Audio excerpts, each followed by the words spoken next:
An outrageous murder on a Charlotte train has horrified the nation, but the problem goes well beyond North Carolina. I'm Elizabeth Vargas, and America's News starts right now. Tonight, a brutal murder on the Charlotte rail system by an unhinged maniac. It's another case where the alleged killer was on the street despite a rap sheet a mile long and a long history of mental health challenges. We'll speak to the Charlotte City Councilman who's demanding answers. 23-year-old Erna Zarutska, a refugee from Ukraine, lost her life on this train in a brutal stabbing. Is our open gate system keeping us safe?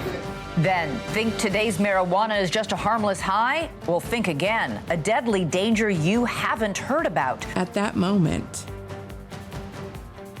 I knew my life was changed forever. We'll hear from the neuroscientist who lost her son after he lost contact with reality. And later, are they coming, and are they coming in peace?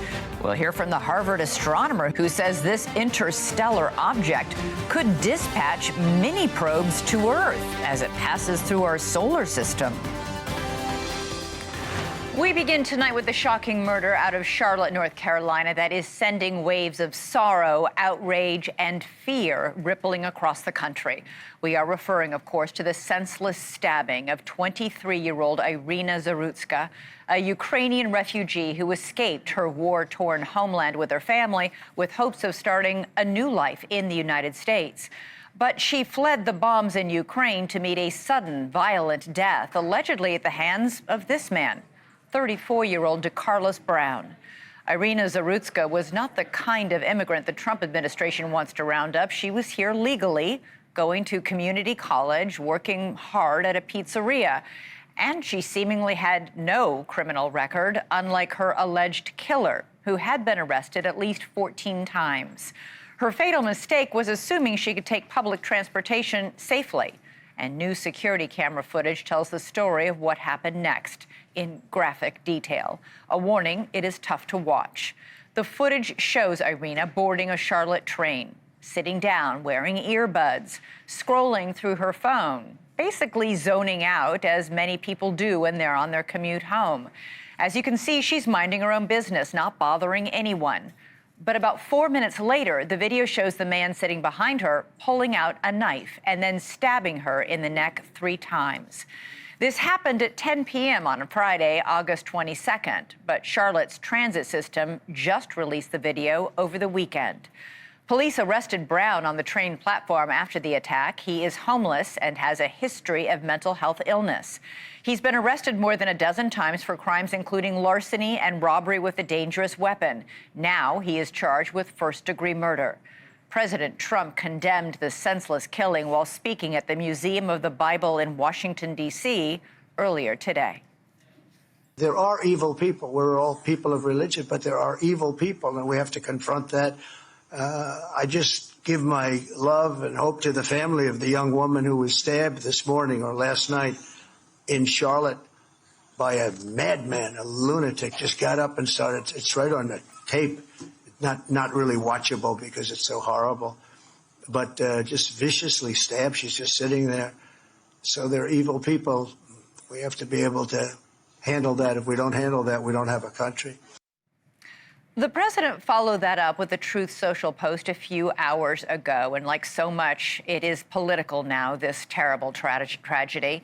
He asked why this suspect was out on the streets and said the victim's blood is on the hands of Democrats who refuse to put bad people in jail. He wrote, quote, North Carolina and every state needs law and order, and only Republicans will deliver it. The White House just released a statement on the murder as well, enumerating and denouncing several of Charlotte's DEI and criminal reform initiatives. As we know, the president is considering sending National Guard troops to Chicago and other crime-plagued cities. According to the latest crime data, violent crime is down 25% in Charlotte in the first half of this year. That includes murders, rapes, robberies, and assaults. But those numbers will be little comfort to Irina's family. Let's get reaction now to all this from Republican Charlotte City Council member Edwin Peacock. Really great to have you here. Thank you for joining us. So this suspect had a rap sheet a mile long, 14 arrests. He had a documented history of being mentally ill. Why was he out on the street? He's a poster child for a failed judicial system. Our police did an excellent job in arresting him, but you can clearly see that massive mistakes were made. His own mother said he was mentally ill. He was homeless because she kicked him out a few months ago. And then he called police in January to say that, quote, a man-made material was controlling him.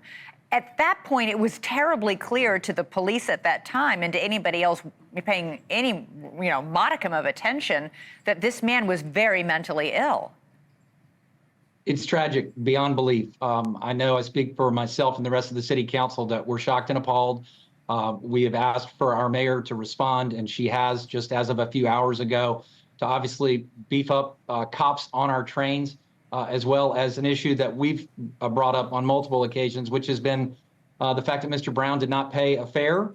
May sound mild to most of your listeners. You would think that our system would have a fare system where you would actually pay to get on, but we've had an open architecture system, an open platform system for a number of years.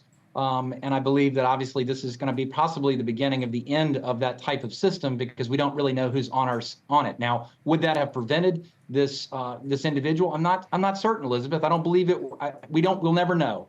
But our first job is obviously to protect and to serve. So what should have happened so that this man was not out on the street that Friday night, very clearly mentally ill, and with this long arrest history? In your opinion, what failed? What should have happened and didn't? Well, you've got a failure that we're pointing clearly to a magistrate system that has a real trouble with mental health conditions, where it depends on what the evidence is, and it also depends on whether our district attorney can prosecute this individual who may or may not be demonstrating enough serious outrage like he has here. So this, as the pattern, as you saw, of those 12 those 12 incidents, all rose up to this one moment. It was there, but obviously no one would have ever thought this could happen. So I can assure you that no one would have wanted this to happen in this city. The mayor of Charlotte has been criticized for her response to this whole thing. She released a statement days after the attack that did not identify the victim and seemed to go to great length to say that the suspect was mentally ill, saying, this is her statement, quote, I want to be clear that I am not villainizing those who struggle with mental health or are unhoused. The unhoused are more often victims of crimes and not the perpetrators. This is actually true, factually, but she came under a lot of fire because the tone of this statement seems much more sympathetic to the suspect charged with murder than to the victim who was killed on her way home from work that night. I believe that was a mistake made by our mayor, but I don't believe that's where her heart was for the situation, and I wish she would have thought through that a little bit more. Her statement today clearly expresses the remorse for the victim. Our hearts go out. I was on that train 7 days later to see for it myself. What is the situation that we have on the ground? And clearly we have a lot of individuals, not just in our system, but all across the country, that are traveling that have serious mental problems, and we need answers to it. It's involved at the North Carolina state level. It's clearly involved at our local judicial level. And our Charlotte-Mecklenburg Police Department has done an excellent job. But Elizabeth, if you're constantly arresting people and they keep coming back out on the streets, what type of message is that sending? So we need a complete answer to address crime in our city. I believe it's a four-part challenge that we've got. You've got gangs, you've got mental health, you've got addiction, and you've got homelessness. And all those put together need to be addressed in one comprehensive way. It won't happen overnight, and this didn't happen overnight. We're going to begin with the short term by putting cops on our trains, enforcing the fares. If you don't pay, you're not going to get on. But beyond that, we've got a lot more work to do in Charlotte. And what about, many people have been criticizing North Carolina's policies, Charlotte's policies of pre-release, while awaiting trial. Do you think judges are too quick to release? Did this man, Mr. Brown, did he serve his full sentence when he was convicted? Was he released previously too early? You have touched right on it. This is the tip of the sword. I love that you're bringing this up, because I hope that all that are watching will hear that message, because that's exactly where this could have been stopped, was in the pretrial assessment of whether he was a harm to himself and a harm to others. And I would think that now that we're going to find out the details in retrospect, we're going to find out just that. It's hard to imagine that somebody could have really done a complete assessment of him, given what his own mother was saying, and thought that he was not a harm to himself or to others. I really just don't know enough, other than the 12 arrest records that I've looked at. You see a pattern of increased violence, threats towards females, burglary, assault, again and again. And then obviously we have one break point at the beginning of this year in which we began to assess and try to help him from a mental health standpoint. Obviously, the system needs to do more. This is, as I said, a poster child for something that we must hold up, and it must stop. Terrible story for this poor woman and her family, who came here to escape violence only to find it in the most horrific way possible. Charlotte City Council member Edwin Peacock, really appreciate you coming and joining us tonight. Thank you so much, Elizabeth. All right, joining me now is journalist Michael Schellenberger, founder of Public News. Michael, you were just on this show, I think it was just last week. We were talking about the homeless crisis, and you made the point then that most of the homeless people that we see out on the streets, not in shelters, but out on the streets, are in fact either addicted to drugs or, like this man, severely mentally ill. How do we solve a problem like this? Yeah, hey, Elizabeth, good to be with you. I mean, look, this case is so typical. It's shocking. I mean, the mother of DeCarlos Brown had supported involuntary commitment, meaning that he would be under the control of the state in terms of the medicines he had to take, social worker he needed to see, psychiatrist he needed to check in on. There's, maybe he should have just been in jail or prison. He would have been in a prison for the mentally insane. But even before that, I mean, his schizophrenia appears to have started right when schizophrenia always starts for people, around 19 or 20 years old. He then became involved in criminal activity, almost certainly driven by the mental illness. So it's both, we don't have the right system, we don't have the right caseworkers to follow somebody like this all the way through the system. And then I do think there's an ideological part of this, which is that a lot of those progressive judges think that somebody that's 34 years old is going to age out of their crime. But that's not the case for people, and that is true, that does often happen, but that is not the case for people with severe mental illness, which is what schizophrenia is. But weren't any of the authorities hearing what his own mother was saying, that somebody please put him against his will in a mental hospital? She kicked him out. He was homeless because she said, you can't live with me any longer. You're that mentally ill. You are that much of a danger. Well, obviously, there was 14 opportunities for that conservatorship to be implemented, and it wasn't. I mean, the mother can urge it, and it can be for part of the time, but ultimately a judge has to impose that. It does help to have a consistency in your social worker, so that social worker, every time he's arrested again, comes and goes, look, here's the pattern, here's what this person needs. Right. And again, I just think that we've had a very left libertarian view of this, which has sort of said these people are victims by nature of being mentally ill, and that arresting them somehow re-victimizes them. Arresting them needs to be the opportunity to get them the medical, psychiatric help and involuntary help that they're basically crying out for. I mean, this guy called 911. I thought that was such a telling detail. The guy was literally crying out for help, talking about being poisoned. I mean, it's a classic case. No, he was telling police, somebody put something in my body. It's controlling what I say, how I walk, what I eat. And the police were like, I'm sorry, you have a mental health issue. And he literally in front of them called 911 to get more help because, it's crazy. But listen, this is not just a Charlotte, North Carolina problem. Every major city is dealing with violence on public transportation and with homeless, mentally ill people. It's a huge problem here in New York City. We just had the case with Daniel Penny, who intervened when a mentally ill homeless man began threatening other passengers. He went on trial for murder. A jury acquitted him, maybe because those jurors also ride the subway and also encounter people who should not be on public transit, menacing people, attacking people when the passengers have no way to escape. Yeah, that's right. I thought that the point that the guest before me made, which is that he didn't pay for his fare, that's extremely significant, because this is one of the reasons why you do want to enforce so-called low-level crimes, is because it's a way to actually first of all, in this case, get somebody the intervention that they need. It's often a way to find people that are guilty of much more serious crime or that the police are already looking for. So this whole idea that we just need to decriminalize misdemeanors and really, or not enforce them, I just think that all needs to go away. We also, by the way, need the president and Congress to do something. The states are failing. That means it's the job of Congress.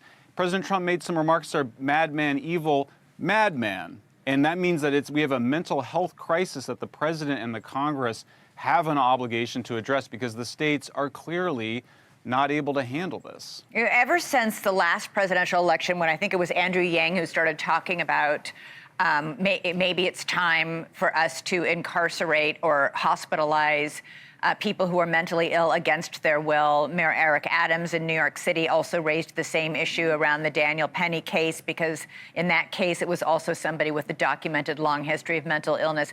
This case is going to once again revive this dialogue of why aren't we intervening? And it doesn't matter if this person says, I don't want to go to a mental hospital. You must go to one. Should we be doing this to people even if they don't want it?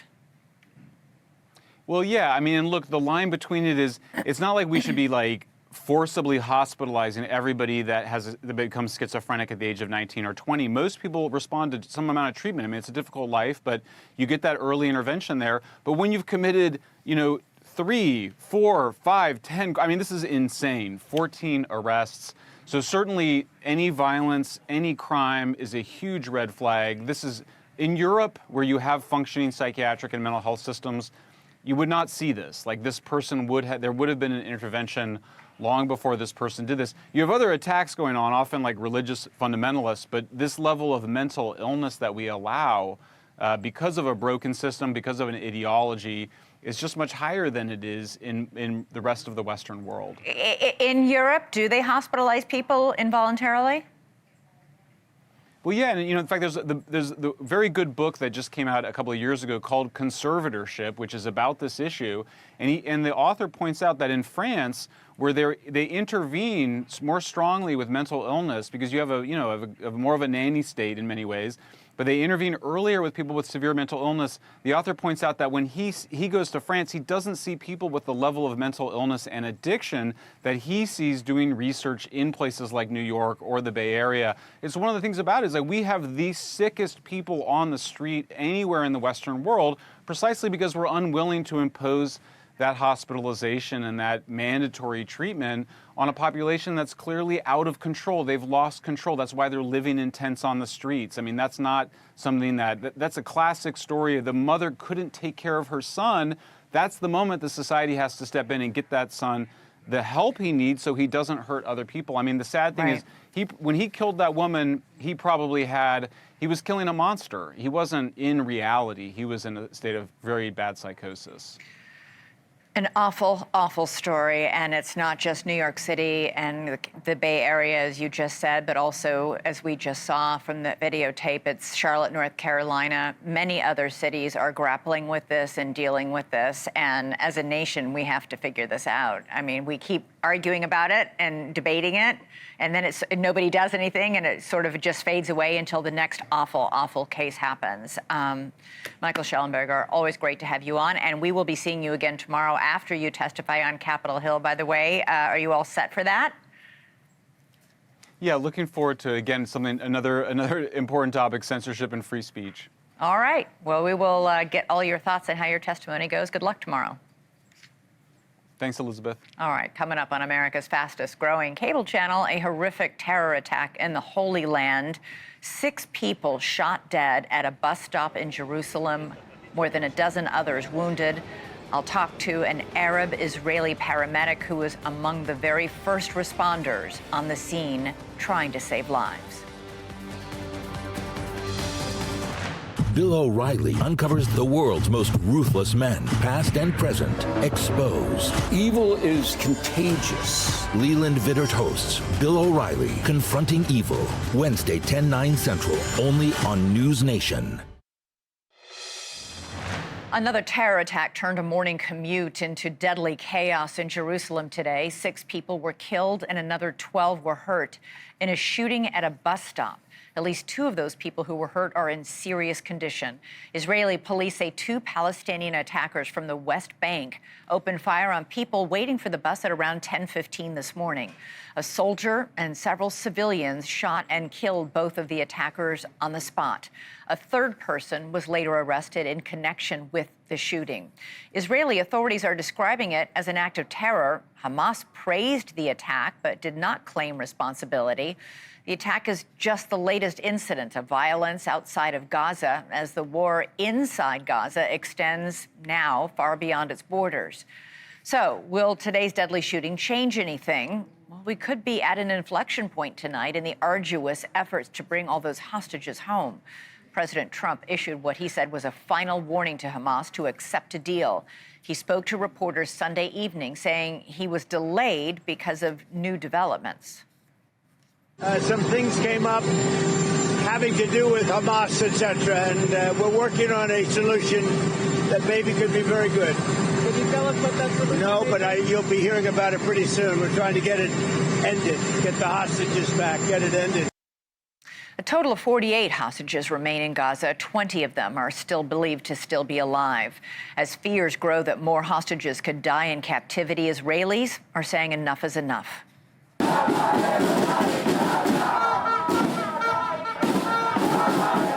Tens of thousands of people swarmed the streets in Jerusalem and Tel Aviv once again this weekend to push Prime Minister Benjamin Netanyahu to agree to a deal that would free the hostages.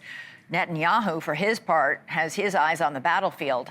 He gave a final warning of his own to the residents of Gaza City to leave ahead of a wake of airstrikes to take out Hamas's stronghold there. Israeli Defense Minister Israel Katz wrote on X in Hebrew that, quote, a powerful hurricane will hit Gaza City and destroy what's left of it if the hostages are not freed. IDF troops are also preparing for a ground offensive. My next guest was one of the first people on the scene of that horrific shooting this morning in Jerusalem. Fadi Dekadik is a senior paramedic from East Jerusalem. He manages Israel's emergency services. Fadi, witnesses say the scene was just horrific. Tell me what you saw when you arrived. The first thing I saw that people bleeding, laying down on the street, need our help. We saw a lot of people afraid. We saw some of people laying down, bleeding. We give them the treatment and arrive them to the hospital so fast we can, because we want to save them.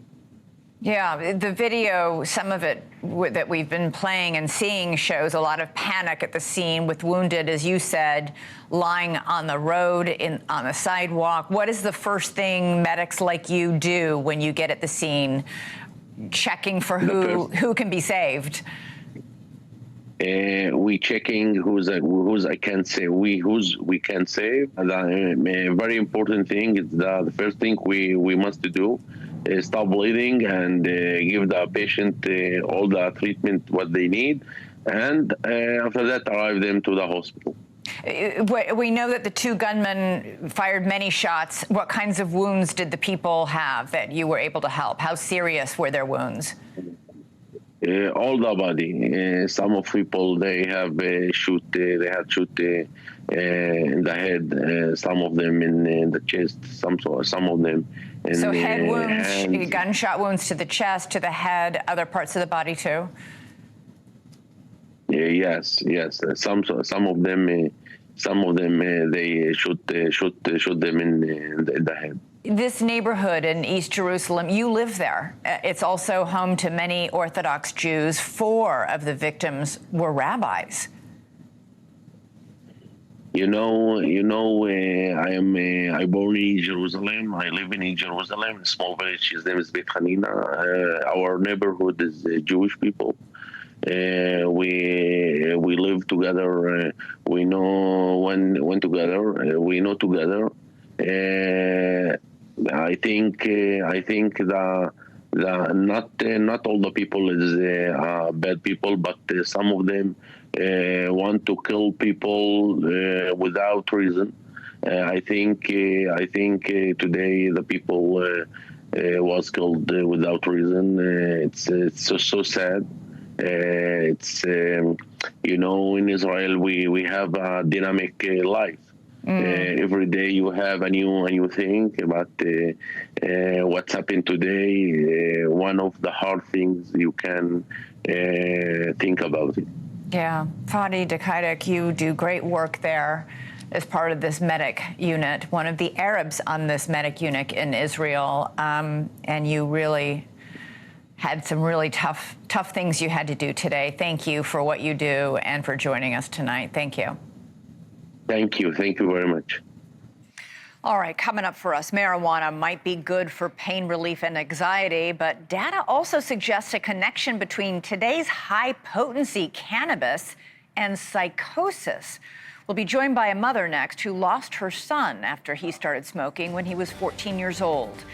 And later, brand new images of that mysterious interstellar object that's headed through our solar system. So what is it? One radical hypothesis just got even stranger. Famed Harvard astronomer Avi Loeb joins us to explain.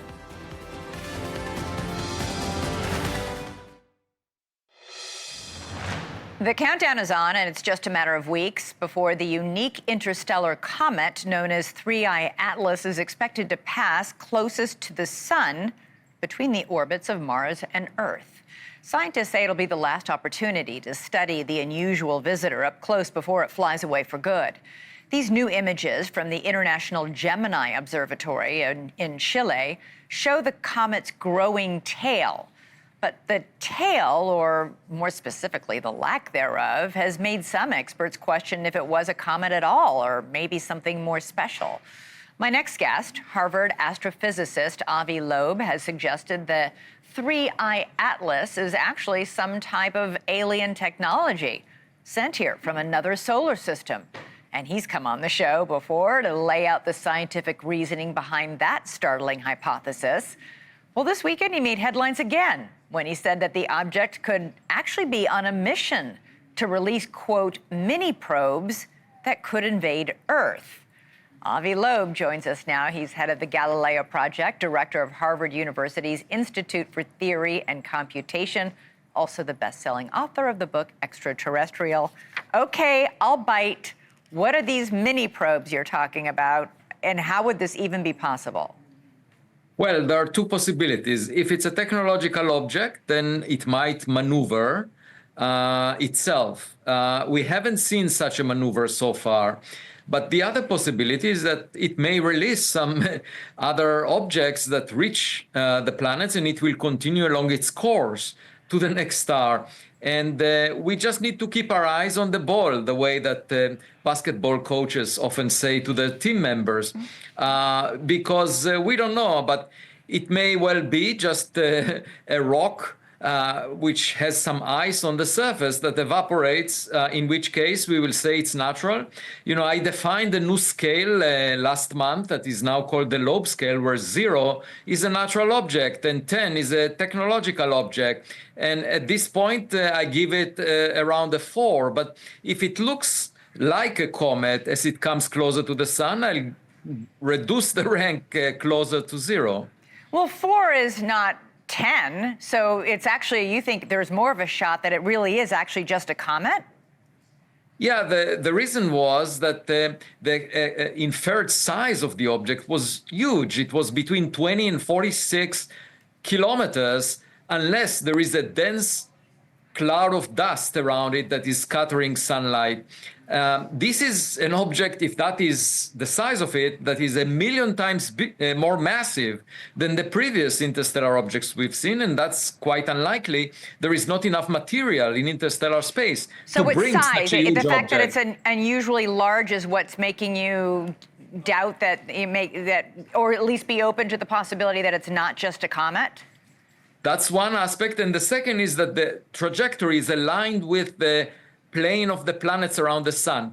Now, we will get a good image of it when it comes close to Mars on October 3rd. We don't need to wait a lot. And there is a camera called HiRISE on the Mars Reconnaissance Orbiter that can image it with a pixel resolution of 30 kilometers. So we should be able to tell how much light is reflected off the object, and from that infer its size. And I very much look forward to that. The fun of doing science is that we are guided by evidence and not prejudice. Congresswoman Anna Paulina Luna is asking NASA to monitor 3I Atlas and to send an orbital spacecraft even closer to it as it passes. That would give, what are the chances that NASA will agree to do that? Because that would certainly give us even more data, right? Even more images. Yeah, this came because she actually spoke with me on the phone, and I mentioned so you put her up to it. Yeah, and I suggested doing that. NASA has a number of facilities that it can use in space to get us more data, and she did send a formal letter to Sean Duffy, the interim administrator of NASA. We are very much in line in terms of the way we think about this object and about the UAP, that in fact Representative Luna is the chair of the task force that tomorrow will host a hearing. So did NASA agree to do this? Have you heard any word? Because time is short, right? This thing is going to be here pretty soon. Yeah, well, I spoke with the principal investigator of several of the missions, and definitely when the object comes close to Mars, the high-rise camera will be used, and several other observatories will look at it. So I'm very much hopeful. I look forward to the data. All right, Avi Loeb. It's going to be fascinating to see what this thing is. It's unusual if it is a comet for a number of reasons. And if it's not a comet, wow. Well, then the stock market may crash. I think more than the stock market will crash. If we've got alien spacecraft sending mini probes to Earth, Avi, I think we're going to have big news happening. Great to talk to you as always. Thank you. Thanks for having me. All right, the House Task Force on Declassification of Federal Secrets is holding its long-awaited UFO hearing. You just heard Avi talk about that. That's going to be on Capitol Hill tomorrow. And NewsNation's Russ Coulthart will be reacting live on our NewsNation website and YouTube page, so you can join in and watch there. And tomorrow, I'll be discussing the hearing with former U.S. counterintelligence officer Lou Elizondo. That's tomorrow night at 7, right here on Elizabeth Vargas Reports. Coming up, back to our top story, that brutal murder on the Charlotte train. Chris Cuomo has thoughts on this story. He joins me live next. We'll discuss. All right, Chris Cuomo joins me in. He's going to be talking all about that same story we led with in our show, that brutal murder on the Charlotte light rail. But this isn't just a North Carolina issue. It's a nationwide issue, and you're going to dive into what needs to be done to fix it. Well, and that's what we're not talking about, right? I must say, as we were talking about before, Elizabeth, I'm a little surprised the media missed this story because unlike what the far right is using it for, the media loves stories with attractive white female victims. The idea that they missed this one is more surprising than the idea that they would have intentionally done so. But I want to look at it because I get the political play. Crime is on the agenda right now. It's very hard to support anything but the position that this is wrong and this is terrible. And of course, nobody's going to be pro-crime. That's right. And now, some on the far left did do a stupid thing here again, not unlike when they went down to El Salvador to hang out with that guy who's, in the gang that got kicked out of the country. This seems to be another version of that, but I'm not worried about the fringes. I'm worried about the fix. And my concern about this being weaponized is it's being weaponized for the wrong reasons. Well, something needs to be done. I'm sure you're going to weigh into it. Looking forward to seeing your show tonight. Have a good one. Thank you for watching. Subscribe below and download our NewsNation app right now on your phone, and you will get fact-based, unbiased news for all Americans.